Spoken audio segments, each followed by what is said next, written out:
নমস্কার বন্ধুরা, সুখী রেসিপিতে সবাইকে স্বাগত। আর আজকে আমি বানিয়েছি ঝরঝরে সুন্দর লম্বা লম্বা কত সুন্দর দেখুন পিস পোলাও। তো এই পোলাওটা সব কিছু দিয়েই খাওয়া যায়, মাছের ঝোল, যে কোনো জিনিস, মাছ মাংস ডাল সমস্ত কিছু দিয়ে খাওয়া যায়। আর এই পোলাওটা সবাই খেতে পারে, এটা খেতেও খুব সুন্দর হয়। তা প্রথমে আমি স্টিলের গ্লাসের মাপে 2 গ্লাস বাসমতি চাল নিয়ে নিয়েছি।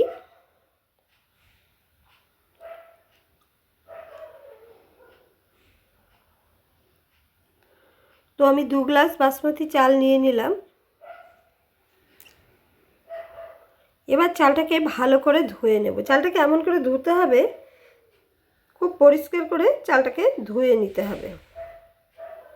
চালটাকে ধুয়ে আমি ভিজতে দিয়েছি। এবার এখানে এখন শীতে ভালো মটরশুঁটি উঠেছে, ফ্রেশ মটরশুঁটি, এলাচ দানা, দারচিনি, তেজপাতা আর কাজু আর নুন আছে। তো এই যে চালটা আমার ভেজানো আছে, এই যে কড়াই আমি 2 চামচ ঘি দিয়ে দিয়েছি। ঘি দিয়ে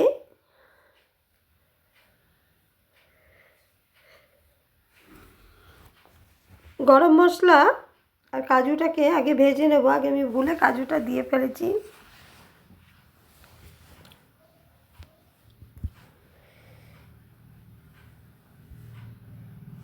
এবার এটা ভালোভাবে ভাজা ভাজা হয়ে গেলে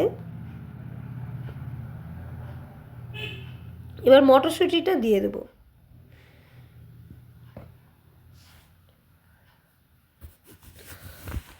মটরশুঁটিটা দিয়ে 5 থেকে 6 মিনিট ভালো করে ভেজে নেব।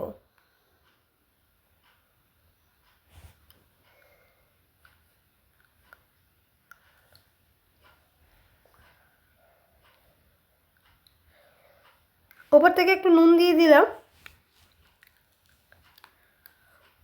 এবার মটরশুঁটিটা ভাজা ভাজা হয়ে গেছে। এবার যে চালটা ভিজিয়ে রেখেছিলাম সেই চালটাকে দিয়ে দিলাম।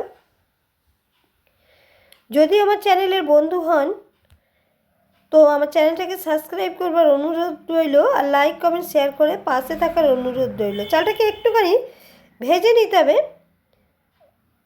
তো চালটাকে একটু ভেজে নিচ্ছি যেন লেগে না যায় কড়াইয়ের মধ্যে। এবার জল দিয়ে দিলাম। 2 গ্লাস যেহেতু চাল নিয়েছি, আমি এখানে 4 গ্লাস মতো জল দেব।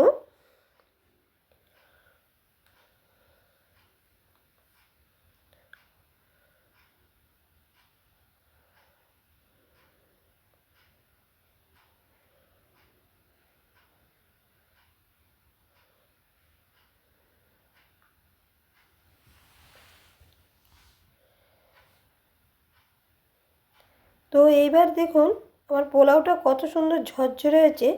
যদি ভালো লাগে এইভাবে একবার বাড়িতে বানিয়ে দেখবেন, এবং কীরকম হয়েছে সেটা আমাকে কমেন্ট করে অবশ্যই জানাবেন। আর এইভাবে আমি যেভাবে করলাম এইভাবে করলে পরে একই রকমভাবে করলে এই রকমই সুন্দর ঝরঝরে পোলাও হবে।